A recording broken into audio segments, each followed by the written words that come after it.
This program was sponsored by the Jesse and John Dance Fund. Since 1962, these lectures have been a forum for distinguished scholars of national and international reputation who have concerned themselves with the impact of science and philosophy on man's perception of a rational universe.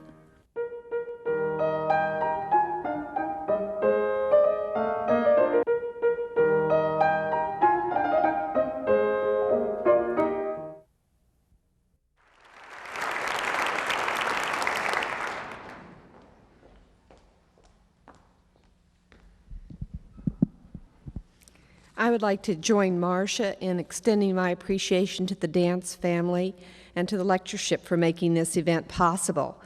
I would also like to recognize Janet Jones, whose excellent coordination makes everything run smoothly, and a particular commendation to Nancy Dozeman of the School of Communications, who provided a lot of the detailed arrangements for this visit. I would also like to thank a number of departments who supported this nomination, including English, Technical Communication, the Comparative History of Ideas, also the Graduate School of Public Affairs, and the Business School. I am very happy to introduce Sherry Turkle. She is a professor of the Sociology of Science at MIT. She received her BA degree from Radcliffe, her PhD from Harvard in Sociology and Personality Psychology. Her first book was Psychoanalytic Politics, Jacques Lacan, and Freud's French Revolution, which was published in 1978. This book provided a basis for her subsequent work on computers and human consciousness, which has been informed by critical theory, feminism, and theories of cognition.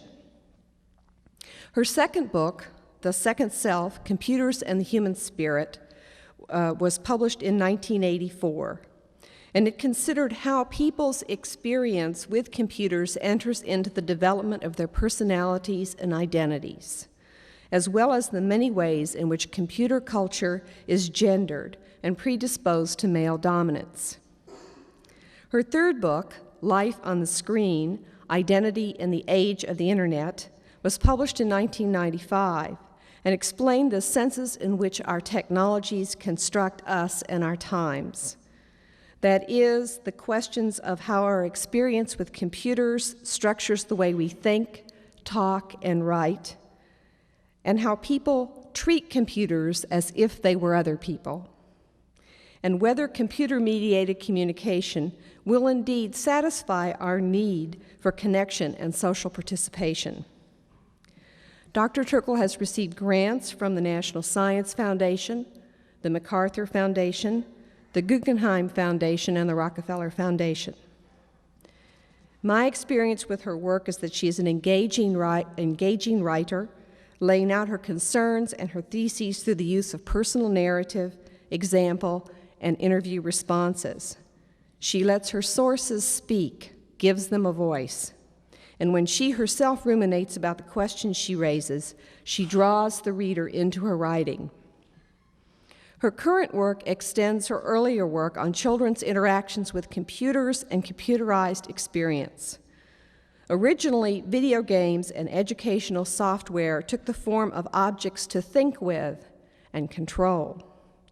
But now the emergence of digital devices that demand personal attention and support is a shift to objects of nurture.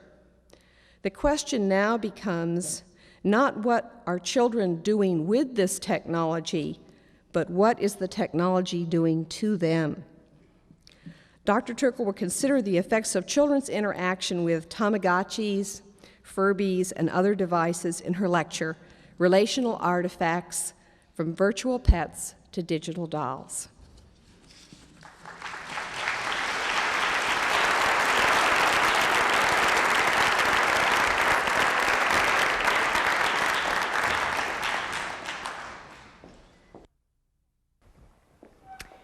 Thank you. I want to thank the Dance family and also the university. I've had a great day here today. It's just been a pleasure from the minute I arrived. I've met wonderful faculty, great graduate students. You're lucky to be here, and you have a wonderful community. And I appreciate the chance to just hang with you for a little while. I'm going to be talking about new objects and how objects affect identity. And by the end of the lecture, if I'm successful, when you go to Toys R Us, it'll be a whole different experience. To get you ready to have this different experience in Toys R Us, let me begin with a kind of prologue that I'm going to call the subjective computer.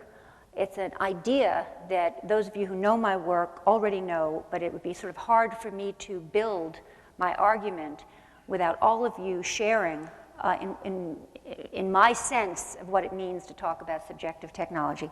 And here it is.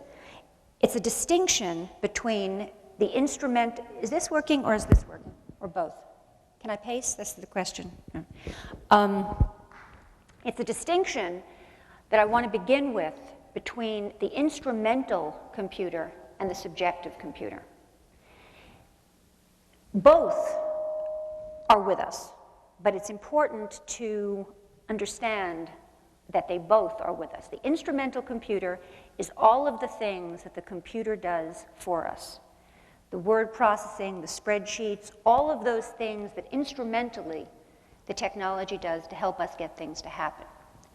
At the same time that all of that is going on, there's another computer, another technology that I call the subjective computer. And that is the computer that doesn't do things for us, but does things to us as people. Not for us, but to us. Very much the distinction that Barbara was starting to make. The ways in which it affects the way our children grow up, the way we think about our identities, how we classify what's alive and what's not alive, how we think about words like intelligence or affective or cognition. I was commenting today with a group of graduate students that since there's been artificial intelligence, since we've come to associate intelligence with artifacts, we think about the word intelligence differently. I'm going to be reporting on field work that I'm doing now in a laboratory at MIT called affective computing. Well, I think in 10 years we may be thinking about the word affective differently if it becomes something that we associate with the computer culture. So all of those things are the province of the subjective computer. And I want to begin to make sure I kind of nail down this distinction. I want to begin with a few ways, a few examples of the subjective computer that illustrate different ways in which the computer can affect how people think about personal identity, since that's the piece of the subjective computer that I'm going to be focusing most on this evening. Ultimately, these changes in how people think about identity changes the way they think about self, relationships, what it is to be alive, what is it to show emotion, and indeed, as I just said, the very concept, the very meaning of how we think about the idea of emotion. Okay, so examples of the subjective computer for thinking about personal identity.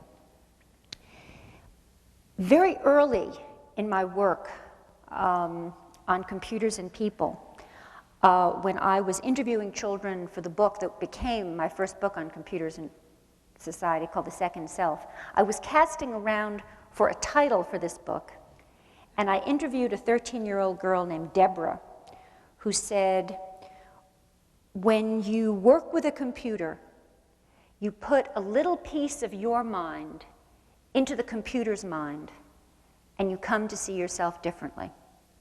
In other words, she was describing a process of externalization of mind into this machine, which is kind of a curious kind of machine. It's sort of a mind that's not quite a mind. It has a psychology, but it's not a person. And she was describing this process of externalization, of projection, and then ability to reflect on self. So from the very beginning, even before the word go, or before you talk about the internet and role-playing or anything complicated we do with this technology, there is something about the nature of this new mind machine that makes it, I argue, an evocative object. That is, an object that opens itself up to this kind of projection and self-reflection. And I think it's because it's a mind that's not quite a mind, it's animate yet not alive, it's this evocative object that people tend to analogize to their mind. This is very important. Not just philosophers, but people just kind of in everyday speech. And in the process, The object carries new ways of thinking about mind. Now, when I say this happens in everyday speech, I mean that quite literally. I mean, you can be in a conversation with someone who says to you, don't interrupt me, I need to clear my buffer. And on the one hand, it's just kind of everyday speech, doesn't mean much, the moment passes.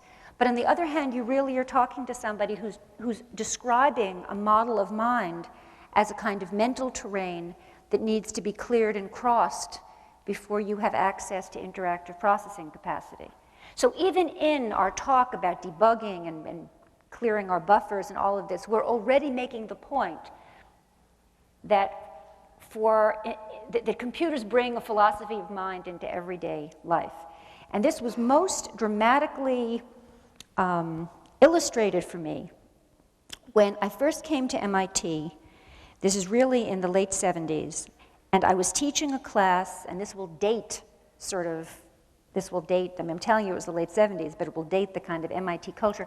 I was teaching a class on psychoanalysis, which today would not be the normal thing to teach at MIT. I was teaching Freud, and I was beginning this particular lecture on Freud with a description of Freud's theory of slips. And we had just read some of Freud's theory of slips, and I was trying to lecture to the class about what Freud's theory of slips was. And I used the example that's Freud's first example in his essay on slips, which is that the chairman of a parliamentary session opens the session by declaring the meeting closed. Much as if I was sort of introduced by basically saying, okay, it's over. Right?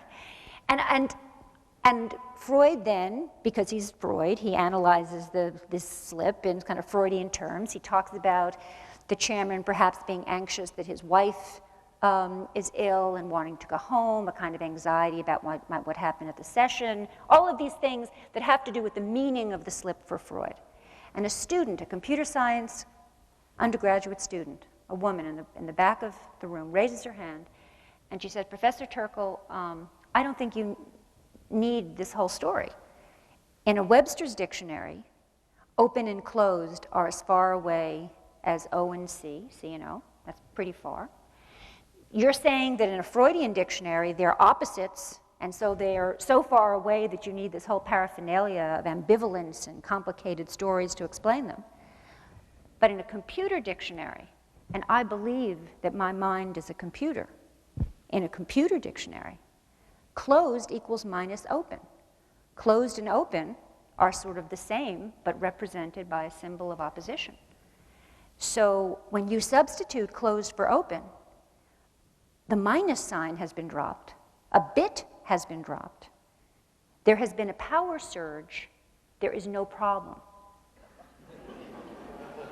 And it's never true to say that in this one experience my life was changed, or, but you can tell from my sort of intellectual biography that I came to MIT as a student of the sociology of psychoanalytic culture, and within a couple of months on the premises, I was studying the impact of computers and how people think about themselves.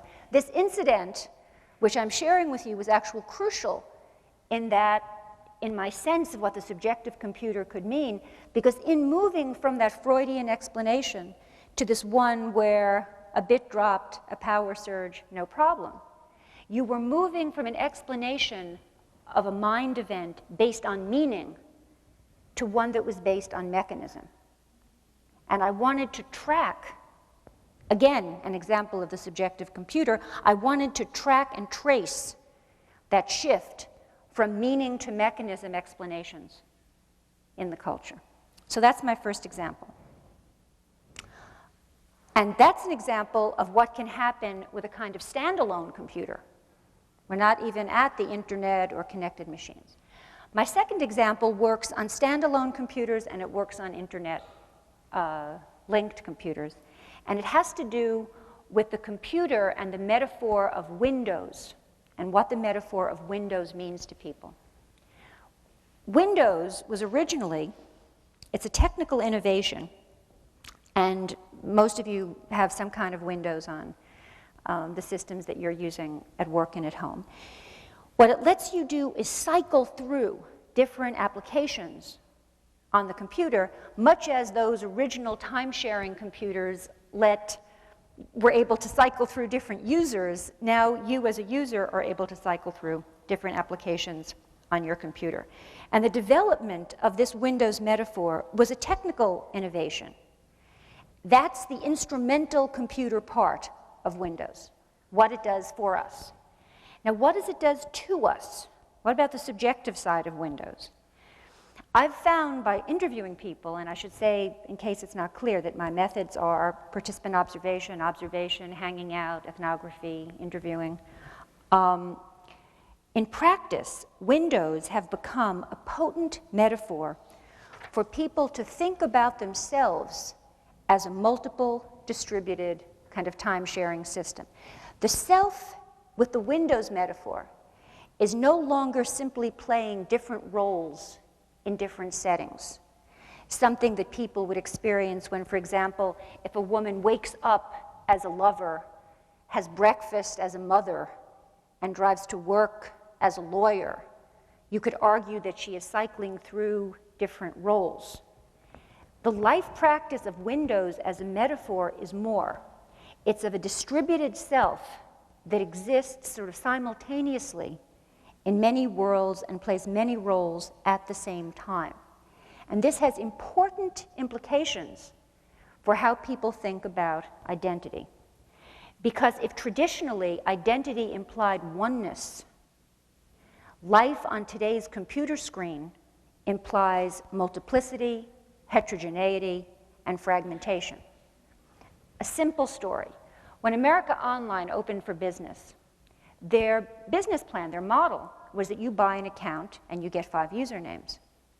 And the original idea was that that would mean that a family would buy an account, and each member of the family, kind of typical, family of 5, everybody would have a name.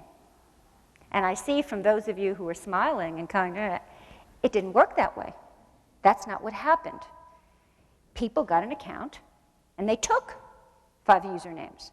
And it was completely banal for someone to be Armani boy in one setting, motorcycle man in another setting, JR in a different setting, to use their sort of some kind of more close to home handle in another setting. This was not multiple personality disorder.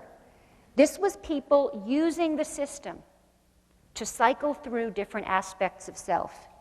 And obviously, in my work, I argue that in doing so, they developed a certain sort of fluidity and sense of humor and acquaintanceship with aspects of themselves and parts of themselves that they might otherwise have gone more undeveloped.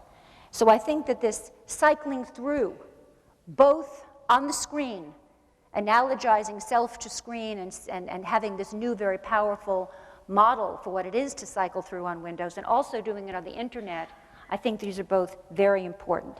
People decide that they want to interact with people on a computer network, with other people. They get an account on a commercial service. They think that this will provide them with new access to people and information, and of course it does, but it does more. When they log on, they may find themselves playing multiple roles. They may find themselves presenting themselves as being of the opposite sex. They are swept up in experiences that enable them to explore previously unexamined aspects of their sexuality, or that challenge their ideas about a universe of kind of a unitary self. All of these things go on. All of these subjective computer things go on in a way behind our back as we're using the computer for our instrumental purposes. Now today, I'm going to turn to a new set of identity effects of the computer presence that are associated with several new directions in the development of computer technology. This has been kind of the focus of my work. What I'm sharing with you today has been the focus of my work, essentially since the second self, which does go back to earlier work I did on children and the computational objects that we give to kids. New kinds of computational toys and digital pets affect how children sort through the question of what is alive and what is not, about what's being a person, about what's special about being a person, and for grown-ups, recent work in building robots with emotional systems and screen agents using principles of what is called affective computing offer similar challenges in the world of adults. I don't know if you've seen recent announcements of Mitsubishi's pet robot cat to give to older people. It will both developing a caring relationship with them, it'll remind them when to take their medicine, it'll take their blood pressure, it will be a kind of companion for people who have a hard time with robotic companions. It's these sorts of objects, toys for children, toys for adults, that I want to turn our attention to. An example of affective computing is a computer where when you sit down in the morning, it's in contact both through the sensors that you're wearing in your clothing and probably through a chip implant. It says things to you like, Sherry, you're trying to finish up your dance lecture, but actually, given the state of your blood chemistry right now and your galvanic skin response, better just do some simple email. Don't do anything challenging. I mean, a computer that really tries to relate to you in a caring way, in a kind of creating a kind of relationship with you that tries to tap into your mood and respond to your mood with its mood as well. And similarly, although I'm not going to be talking about it today, this notion of the computer needing you to be wearing it on your body, in a chip, in your glasses, is changing, very dramatically changing.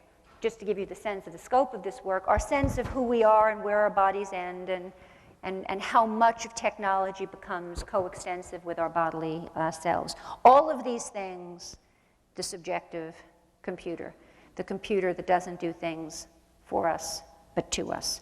So to dramatize these new objects, I thought I would show you a video clip that comes from the MIT, actually comes from a company that's a spin-off of work done at the MIT Artificial Intelligence Laboratory, of a new doll that you will probably see as a candidate for under your Christmas tree this year.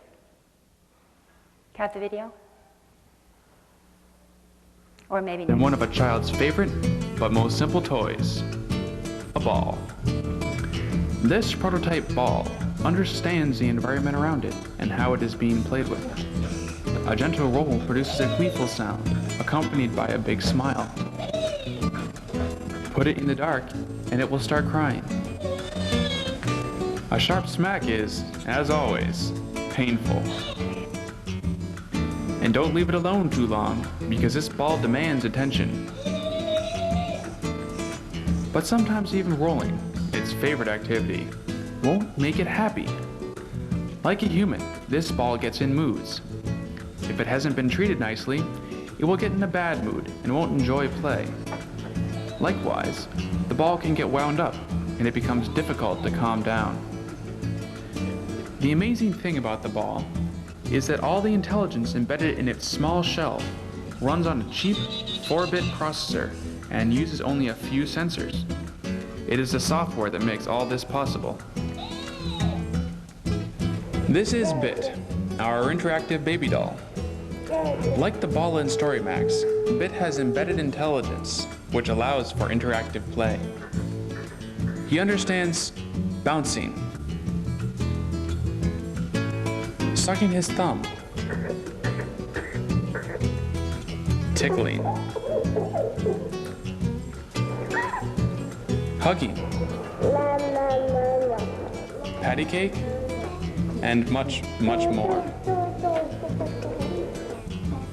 Like a real baby, Bit not only has his moods, but expresses them very well using his face and voice. Bit understands the difference between play, soothing activities, and things he doesn't like, which all contribute to his mood state. The more you play, the happier he gets. But if you keep playing it for too long, he will get tired and cranky. Keeping Bit happy is not always easy, but to solve all problems, just give him his favorite thing in the world, his bottle.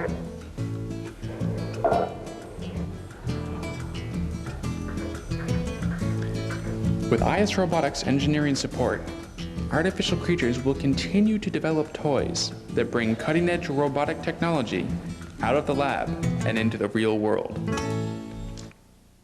Okay, the next piece of this video is the inventors, two men talking about the doll.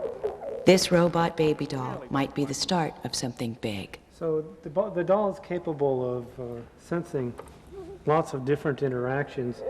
Before it gets too upset and really all it wants to do is nap and eat, we can demonstrate some of these things. Like he likes to play patty cake. He can. He's just singing a song that he sings when he plays patty cake, and he likes. You can see he's kind of like that. He also likes to bounce. But of course, bouncing the baby like I'm doing also is very tiring for the baby. So as long as I keep doing it, he'll be in a good mood. But if I stop like I did, he's going to very, very rapidly get upset.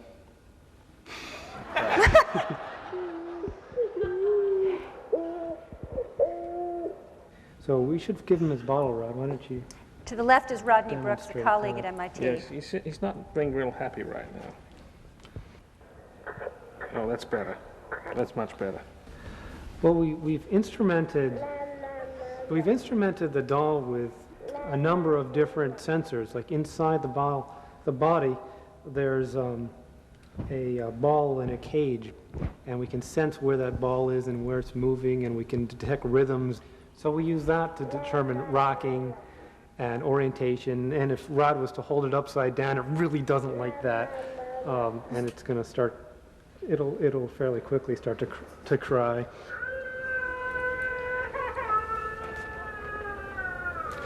And so that puts in a really bad mood. We really did upset it by holding it upside down, because it's got these various drives that need to be satiated, and certain emotions that get excited by both good things and bad things. Give it a hug. And the hugging sort of lets it get a little happier. It's a very reassuring and comforting sort of thing. So you can see we've improved his mood measurably by giving it a little TLC here. In robotics, a lot of us feel like we've been cheated by Hollywood, in that Hollywood has shown robots doing things that we don't have any possible capability of doing with our robots right now. So people are disappointed when they see our real robots. On the other hand, I'm more optimistic now than I was 5 years ago that we're going to eventually catch up with Hollywood, and maybe before too long, maybe even in my lifetime, be doing a few things that Hollywood hasn't thought of just yet. Okay. Well, obviously, I wanted you to see both the object and the sort of discourse around the object. It has emotions, it does all this stuff. And in my current research, I'm working in 3 fieldwork sites. One with Rodney Brooks's group, that was Rodney Brooks talking at the end, the MIT Artificial Intelligence Laboratory, the MIT Media Lab, where I'm working with Roz Picard's research group on affective computing. I talked a little bit about those computers that will recognize and respond to our affective states.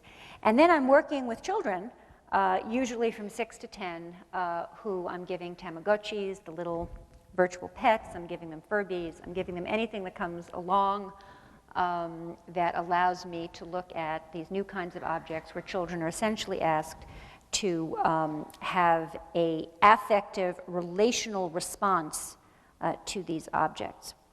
And I think that in my field work with children and computational objects, I have a window into how even pretty simple computational objects like the virtual pets and the digital dolls are being taken up in processes of human development. First of all, I would say that for over 2 decades in my studies of people's relationships with computational objects, focusing on this subjective computer story, I have been able to use, I think to good effect, the metaphor of computer as Rorschach. In other words, what I've argued for decades is that Deborah quote, that when you work with a computer, you put a little piece of your mind into the computer's mind, you come to see yourself differently, and you come to learn by studying what people project onto the computer something about the person themselves. This is what I've called the Rorschach effect. That people make the computer their own in their own ways, and in studying what people do with computers, we learn about ourselves.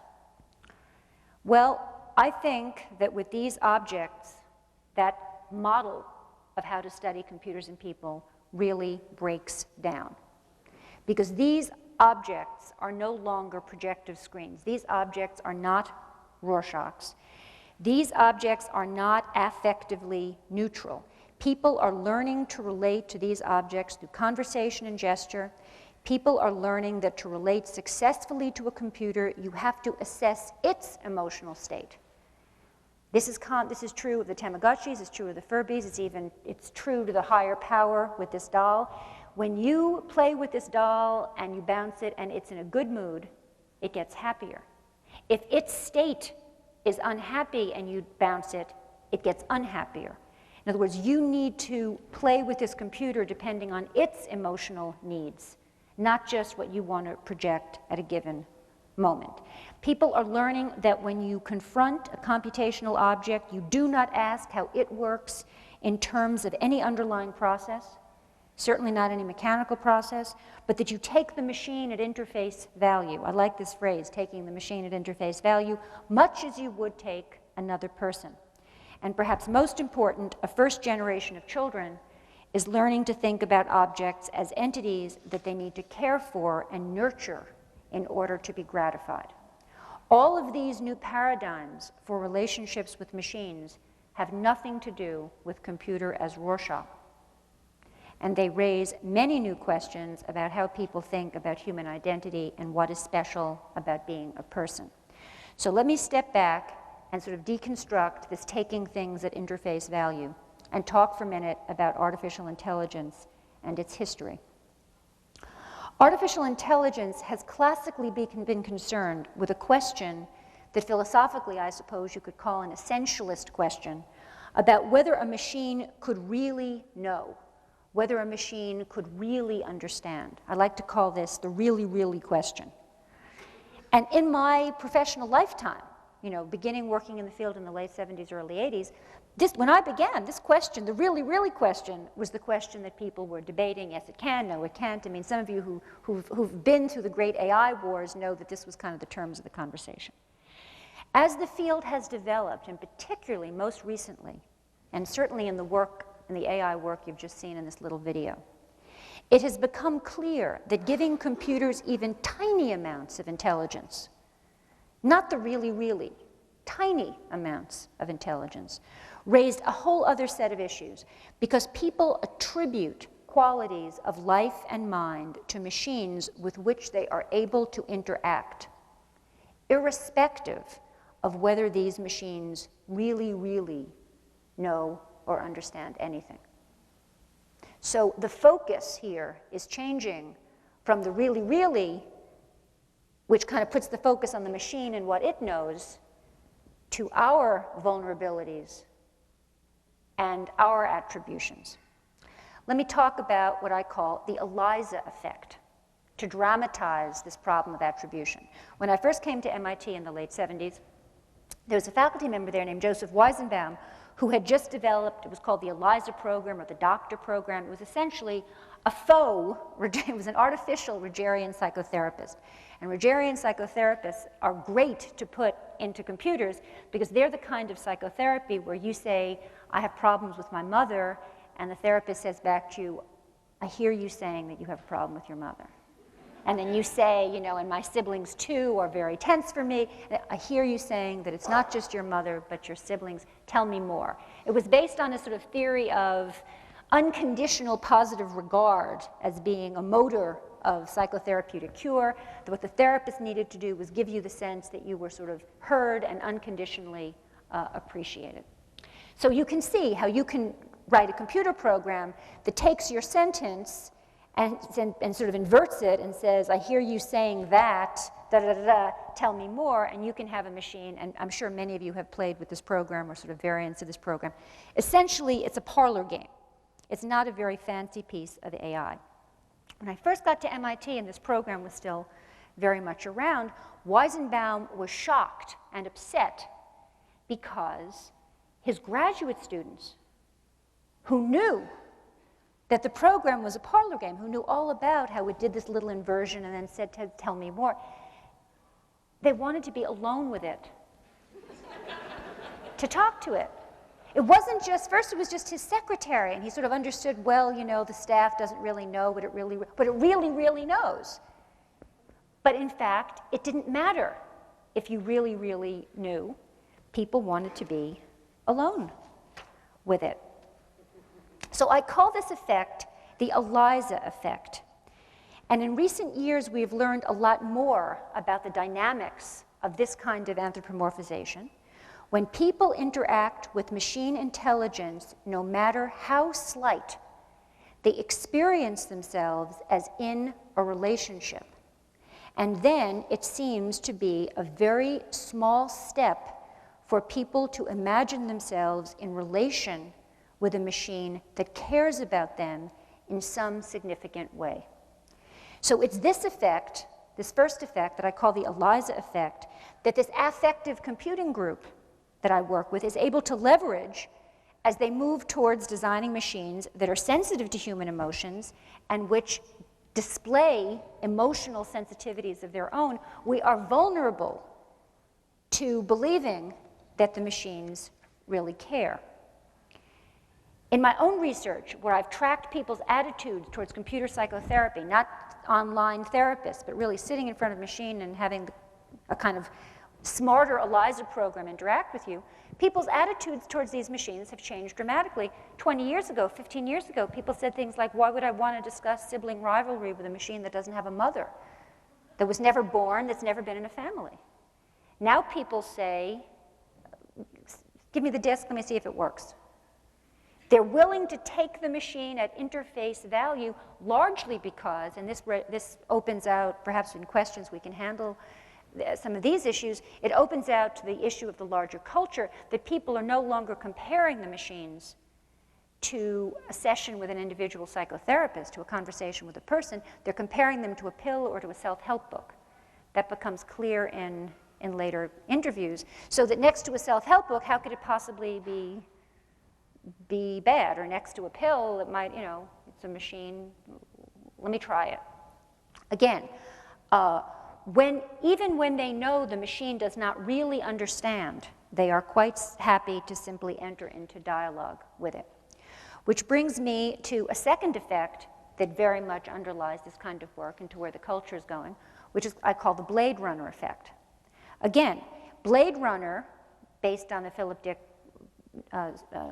story, Do Androids Dream of Electric Sheep, is about a professional Turing test person whose job it is to try to figure out who are the androids and who are the people.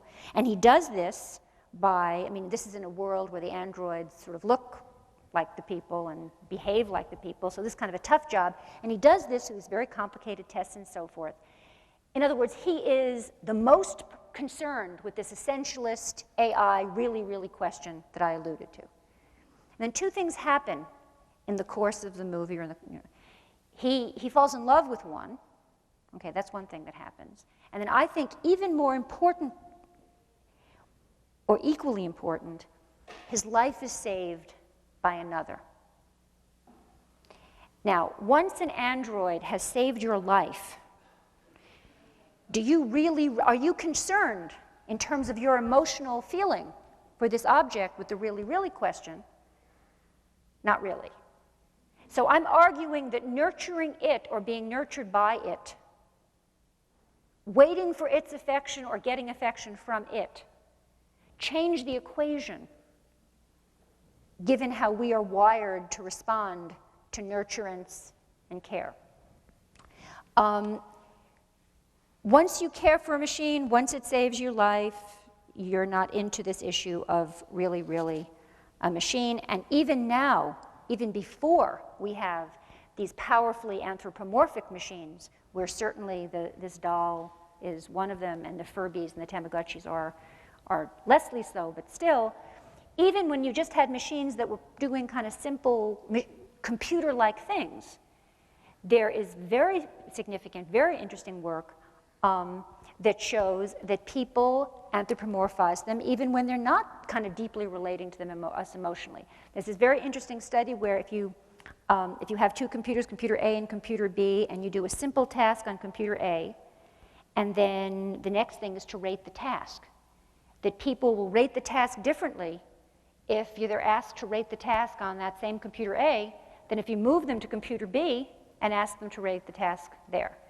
They give the computer higher grades if they're rating it at the same computer that gave them the task, and lower grades if you allow them a new computer to talk to.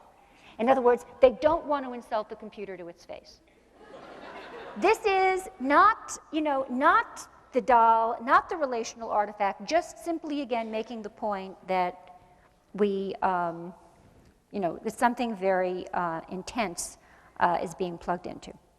Now, what concerns do I have given the Blade Runner effect, the Eliza effect, the computer that you take at interface value, the computer you don't want to insult to its face, this kind of powerful anthropomorphization? Let me start with a concern about the doll. You need to know the doll's state of mind. And children learn about the doll's states of mind. But the doll has a finite set of states of mind. And we are used to growing up and relating to people who have many, many different states of mind. Essentially, you could argue, some would argue, a kind of infinite number of states of mind, and hybrid mixes of those states of mind, plus different body motions that are in conflict with those states of mind, and that what creates the fluid ability of a child in development able to relate successfully and have a kind of complex emotional life is the ability to work in that messy, fluidic mess of the kind of states of mind that people have, as opposed to the doll, where you kind of know its state and react appropriately and kind of get trained in how to make it do its things given what it is. So I have some concerns about that doll, not in its present state so much, where I think pretty soon the child, gets to know its number of states, but as the doll becomes closer and closer, but yet not to the sorts of ways in which people present themselves. So what about technologies that will gratify people? What about the doll taken out to Christmas 2010, like a baby stimulator? An object that has many more states of mind than this doll, and that will give the child nurturance, ask the child for nurturance, in other words, enter into this complex dance that seems to get us to forget about the really, really, and to just get into relationship, to the point where the child is equally happy to be with the baby stimulator as with a person. Indeed, the baby stimulator is calibrated with much research money and much effort to give exactly the right amount of giving and taking and stimulation and quietness and that the child prefers. What about this new kind of intimate contact with an object? And what about the Mitsubishi cat? How do we really feel about the kinds of relational encounters that our parents and grandparents will have with these objects? The kind of love, the kind of connection. How do we really feel about it, and what does that say about us, and what does that say about the object? To answer these kinds of questions, let me talk about children and computers and these toys in the larger context of the story of the culture of simulation. And again, I want to begin to answer some of these questions, or at least suggest some first ways to think about these questions, by stepping back and looking at kids, not just with the one toy, but as they exist in this larger culture of simulation. So the story I want to tell to introduce the notion of what it is to live in a culture of simulation is one that involves my daughter, Rebecca. She's 8, but the story happened when she was 7. I've been talking about her all day. So I take her to Italy when she's 7. And the water is blue, the sea is clear. It's like a simulation of Italy, the whole scene. It's like Italy cubed, this whole scene. And we're on a boat, and she looks in the water and sees a jellyfish, and she says, "Look, Mommy, a jellyfish, it's so realistic." And I like to pair this vignette, this story, which was cute, it was cute. And I told it to a friend of mine who works for the Walt Disney Company, and he says to me, when Disney opened Animal Kingdom in Florida, they put in real animals. I mean, the ones that bleed. They're not real in the sense of they're physical animals. Unlike across the street in Disney World, they have robotronic animals. And the surveys of the adult visitors to Animal Kingdom showed disappointment that the animals were not realistic enough. What did people mean that the animals were not realistic enough? It meant that if you're a robotronic crocodile in Disney World, you do crocodile-y things, kind of essence of crocodile things. You're rolling your eyes, you're flopping around, your mouth is opening and closing. You're like in crocodile perky mode, The real crocodiles in Animal Kingdom basically had the attitude, you brought me here, I'm here, that's enough. They didn't do much, and similarly, I think that like the Rebecca and the realistic jellyfish story, the Disney story raises the issue about the gold standard here. What is the gold standard here when we talk about realistic? And children, in interviews that I do, talk about their robot toys and say things like, they're sort of alive, it's all just yucky computer cytoplasm, as in Play-Doh-plasm, cytoplasm. In other words, even in children's discourse and the made-up words that they come up with, I think you see a blurring of the line between the machine and the biological. So looking at this historically brings us back to Piaget, who studied children and their objects in the world of traditional objects, that is, the world of objects before there were any computer toys.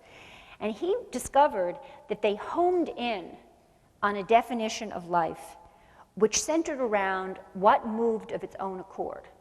So if a thing moved from A to B without an outside push or pull, children coded this as alive, which of course leads to a lot of misidentifications because the clouds moved from A to B without an obvious push or pull. And until children kind of understood that it was the wind, et cetera, the clouds were alive until you could figure out what the force on the clouds were. So the whole process of children learning to sort through what was alive and what was not alive, essentially on the basis of physics, is a very important part of the traditional story of children and what's alive.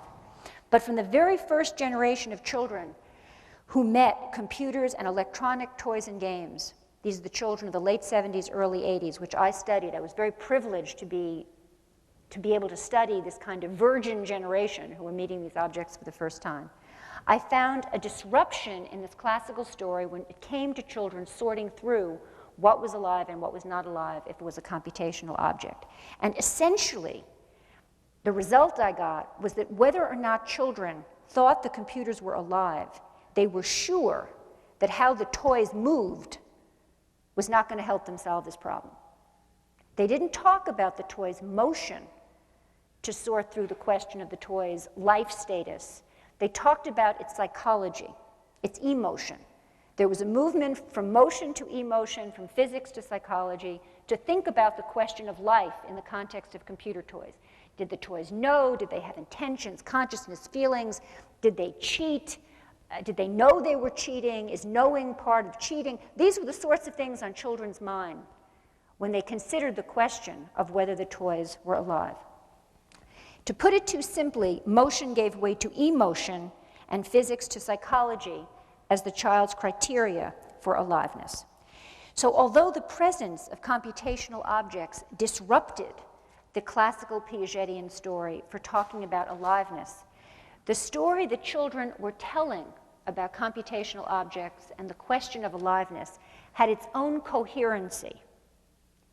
Most recently, faced with ever more complex computational objects, children This story has broken down the new world order that children created for talking about computational toys on the basis of not their physics, but their psychology, has radically broken down.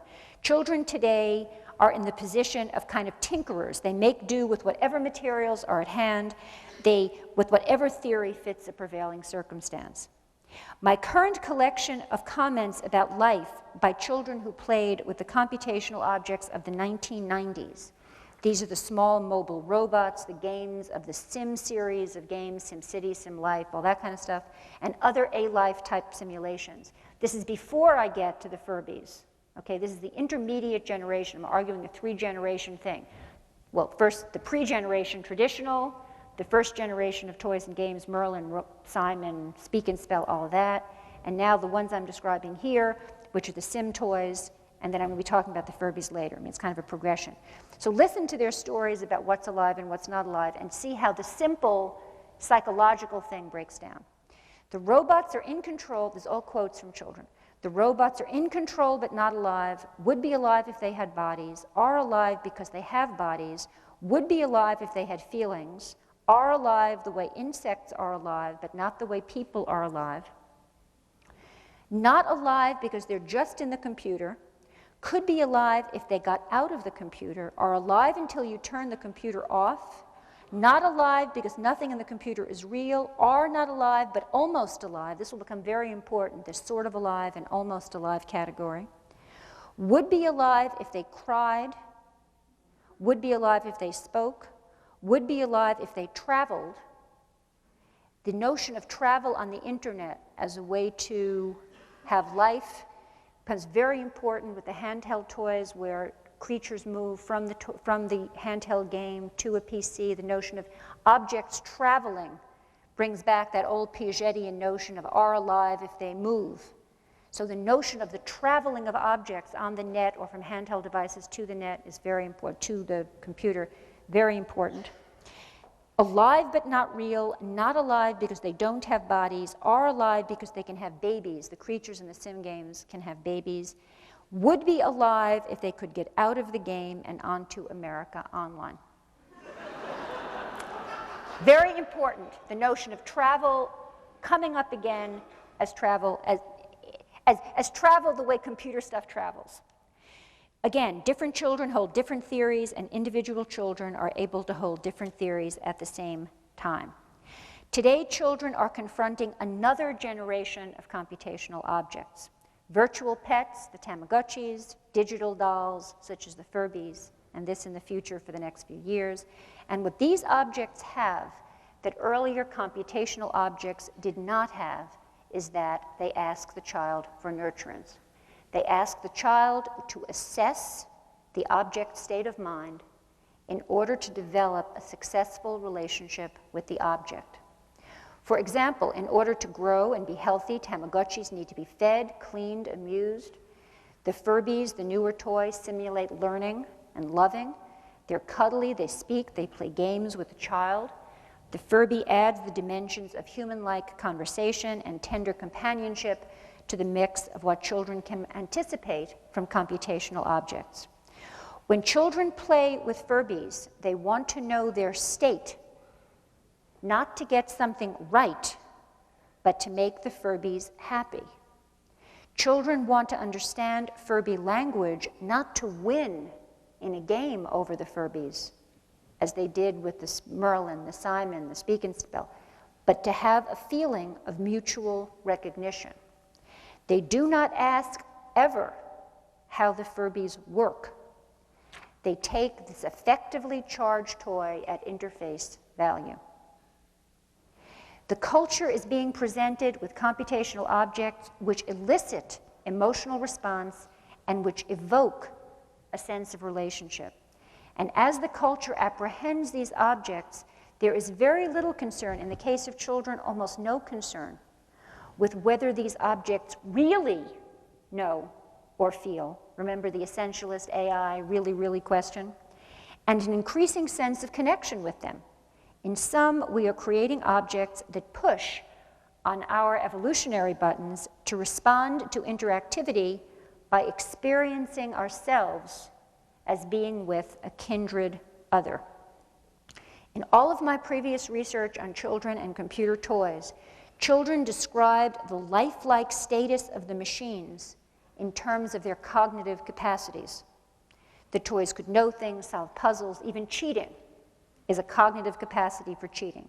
In my research on the children and Furbies, children describe these new toys as sort of alive because of the quality of their emotional attachment to the Furbies, and because, even more important, of their fantasies about how the Furby might be emotionally attached to them. So, for example, when I ask the question, do you think the Furby is alive? Children answer not in terms of what the Furby can do, but how they feel about the Furby and how the Furby might feel about them. Some quotes from children. Ron, 6. Well, the Furby is alive for a Furby, and you know something this smart should have arms. It might want to pick up something or hug me. Catherine, 5. Is it alive? Well, I love it.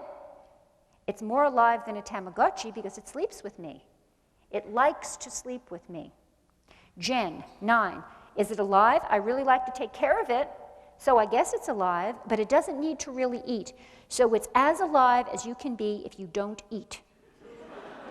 This is very important, the question of aliveness being a not a unitary concept, sort of alive, a little alive. A Furby is like an owl. This is still Jen. And this is a 9-year-old. This is not a baby. This is a 9-year-old, and a smart 9-year-old. A Furby is like an owl, but it's more alive than an owl, because it knows more and you can talk to it. But it needs batteries, so it's not an animal. It's not like an animal kind of alive. The above quote isolates the emotional and value-laden aspect of the state of the computer culture today. What does it mean to have a generation growing up with a notion of an animal kind of alive and a Furby kind of alive? What does it mean to have expectations of emotional attachments to computers?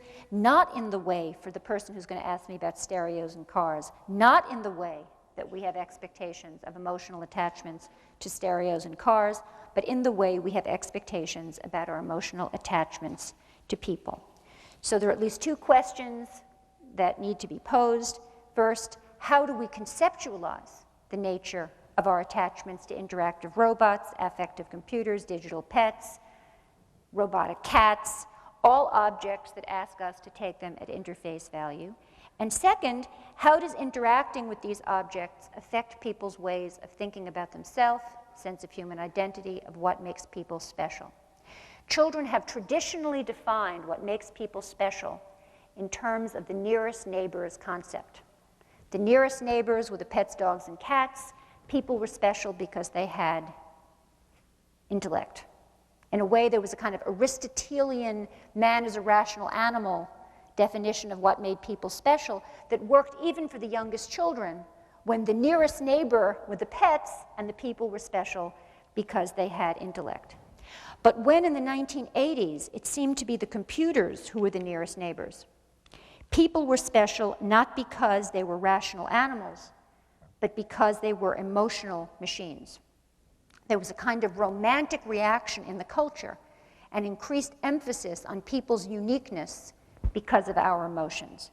So in 1983, a 10-year-old told me, when there are the robots that are as smart as the people will still run the restaurants, cook the food, have the families. I guess they'll still be the only ones who will go to church. And now, in a world where machines present themselves as emotional, what's going to be left for us? Thank you.